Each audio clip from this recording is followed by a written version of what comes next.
Oscar nominee and star of the reboot of Roseanne, Laurie Metcalf.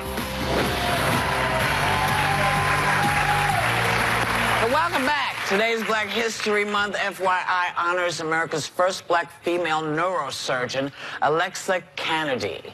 Born in Lansing, Michigan, she graduated medical school cum laude after almost dropping out over what she calls a crisis of confidence. She became a neurosurgeon in 1981, and from 1987 until she retired, she was chief neurosurgeon at the Children's Hospital in Michigan, where she helped thousands of patients, most of them 10 and under. Wow. So, yay.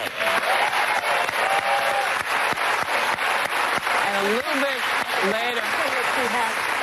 It's interesting she had a crisis of confidence, but during the break, somebody was asking us that question. How do you get over failure and setbacks? And there you have an example, a neurosurgeon who had a crisis of confidence.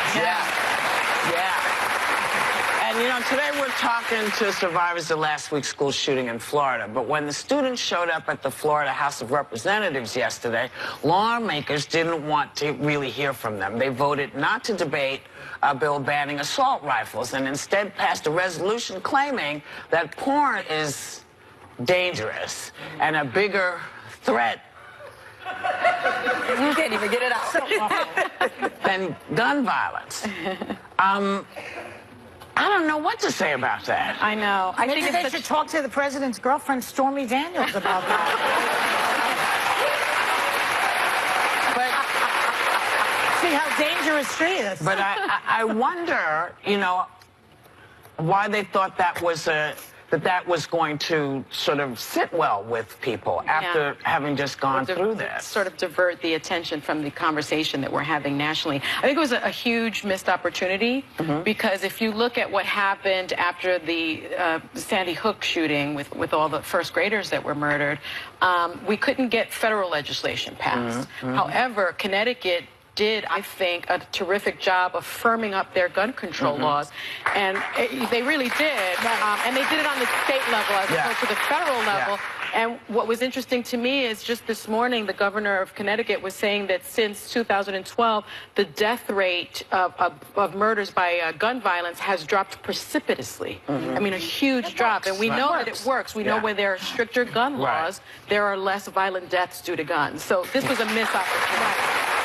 And I thought it was interesting that the Broward County Sheriff Scott Israel said a couple of days, if you're an elected official and you want to keep things the way they are, don't do things differently. But if you want to keep gun laws as they are, you're not going to get reelected in Broward County. And I thought that was amazing coming from Broward County. I know. You know, so I tip my hat. You know, much like after Sandy Hook, there are already conspiracy theorists and conspiracy theories that the Parkland High School shootings are fake, set up by the government to take guns away.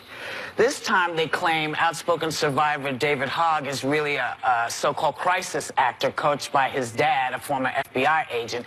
Equally disturbing is that a tweet about it was liked by Don Jr. Listen, you know what? People are just trying to figure out how to make it not so easy, and to downplay what these kids went through, to call them actors and say they're phony, just kind of, you know, can we get to the thing at hand? Forget all this other stuff. Don't you think that Don Jr. is afraid of the FBI? They're breathing heavily on his and his father's back now, and his brother-in-law, I don't know, but I don't question. He's trying to discredit the FBI just like I Trump get is it, doing. but kids died. I know. And the reason why these kids are standing up, they're saying, hey, we want you to do something. You are the adults. We can't do this without you. And to sort of call them fakes and say that they are actors. This is the same crap they did with the Sandy Hook parents. And I resent that. I get that you don't agree, but don't say they're fake. Okay. I want to talk about bump stocks, but hopefully we will at some point be able to talk about the... Yeah, we're coming back with that. Okay. We'll be right back. Next, students those who survived the Florida school shooting that left 17 dead join our Hot Topics discussion to reveal how they say politicians are lying to America about gun safety and how they're gonna change it.